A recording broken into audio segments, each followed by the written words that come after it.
আসসালামু আলাইকুম, আশা করি সবাই ভালো আছেন। আজকের ভিডিওতে আমি লিঙ্ক সম্পর্কে আলোচনা করব। অর্থাৎ আমরা অনেক ওয়েবসাইট ব্রাউজ করি, যে ওয়েবসাইটের ভিতরে দেখি যে ক্লিক হেয়ার বা প্লিজ ক্লিক দেয়ার এরকম যদি কোনো লেখা থাকে এবং সেখানে যদি আমরা ক্লিক করি আমাদের অন্য একটা পেজে বা অন্য কোনো সাইডে নিয়ে যায়। তো এটা আমরা লিঙ্কের মাধ্যমে আমরা HTML এ আমরা কিভাবে ইউজ করতে পারি সে সম্পর্কে আলোচনা করব।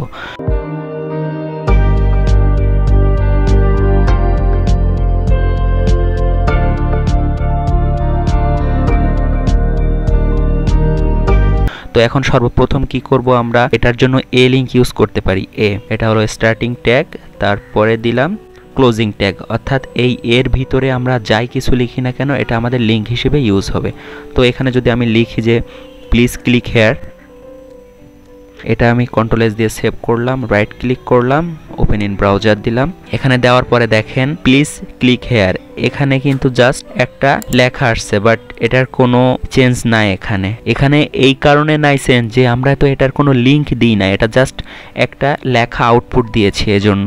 তো আমি যদি এটার জাস্ট প্ল্যাটফর্মে গিয়ে এখানে যে প্রথমে যে এ ট্যাগের ভিতরে আমরা যদি একটা অ্যাট্রিবিউট দিই href বা হাইপার রেফারেন্স, অর্থাৎ এটা যদি দিই আমরা এই হাইপার রেফারেন্সের ভিতরে যে লিঙ্ক দিব সেই লিঙ্কের ভিতরে যাবে চলে।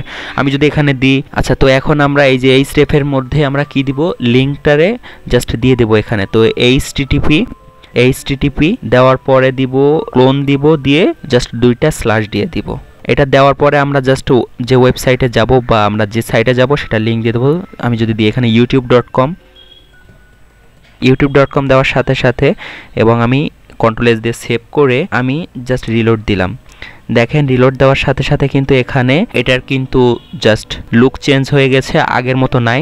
এখন জাস্ট আমি যদি এটার উপরে মাউসটা নিয়ে যাই, দেখ মাউজের আকৃতিটাও কিন্তু অবশ্যই চেঞ্জ হয়ে গেছে। তো এটার উপরে যদি আমি ক্লিক করি, দেখেন এখান থেকে আমাদের সরাসরি youtube.com-এ নিয়ে আসছে। কিন্তু আমি যদি আবার ব্যাক স্পেসটা ক্লিক করি তাহলে আমাদের আবার এখানে নিয়ে আসছে। কিন্তু এখানে একটা সমস্যা যে আমরা যে পেজে আছি সেই পেজ থেকে ক্লিক করলে সেই পেজটাই নিয়ে যাচ্ছে ওখানে আমাদের। কিন্তু আমরা যদি চাই যে আমি যদি এখানে ক্লিক করি আমাদের এখানে নতুন একটা উইন্ডো ওপেন হয়ে সেই পেজটা আমাদের যে পেজে যাইতে চাচ্ছি সেই উইন্ডোতে রানিং থাকবে। আমাদের এই পেজটা এখানে আছে, এটা এভাবেই থাকবে। তো এটার জন্য কি করতে হবে, আমাদের আর একটা অ্যাট্রিবিউট আছে কি টার্গেট অ্যাট্রিবিউট যদি আমি ইউজ করি, এটা হলো বিলিং। আমরা একটা আন্ডারস্কোর দিয়ে দেব, দিয়ে বিলিং BLANK জাস্ট এটা দিয়ে দিলাম, ব্ল্যাঙ্ক দিয়ে দিলাম। এটা দিয়ে কন্ট্রোল S দিয়ে সেভ করলাম। তারপরে যদি আমি রিলোড দিই, দেখেন এখানে যদি আমি আবার ক্লিক করি, আশা করি আমাদের সাইডে আরেকটা উইন্ডো ওপেন হয়ে আমাদের সেখানে চলে যাবে। এই যে দেখেন এখন কিন্তু আমাদের মেইন পেজটা কিন্তু সেভাবেই আছে, কিন্তু আমাদের নতুন উইন্ডো ওপেন হয়ে কিন্তু আমাদের সেই লিঙ্কে চলে আসছে। তো এভাবে খুব সহজেই আমরা লিঙ্ক ইউজ করতে পারি। এবং আমি যদি একটা পি ট্যাগ নিই, এখানে মনে করেন পি ট্যাগ নিলাম, পি ট্যাগ নিয়ে এখানে কিছু টেক্সট নিলাম, নেওয়ার পরে আমি যদি চাই যে এখান থেকে এই লেখাটাতে ক্লিক করলে আমাদের অন্য একটা সাইটে চলে যাবে। তো এখানে আমি দিলাম যে এ ট্যাগ দিলাম, এ ট্যাগ দেওয়ার পর এটা স্টার্টিং ট্যাগ, এটা ক্লোজিং ট্যাগ। এবার আমি এখানে কি করব, ফার্স্ট স্টার্টিং ট্যাগের ভিতরে জাস্ট href-এর একটা রেফারেন্স দিয়ে দেব। মনে করেন এখানে দিলাম google.com, এটা দিলাম জাস্ট এখানে যে আমাদের আগের যে স্ট্রাকচার অনুযায়ী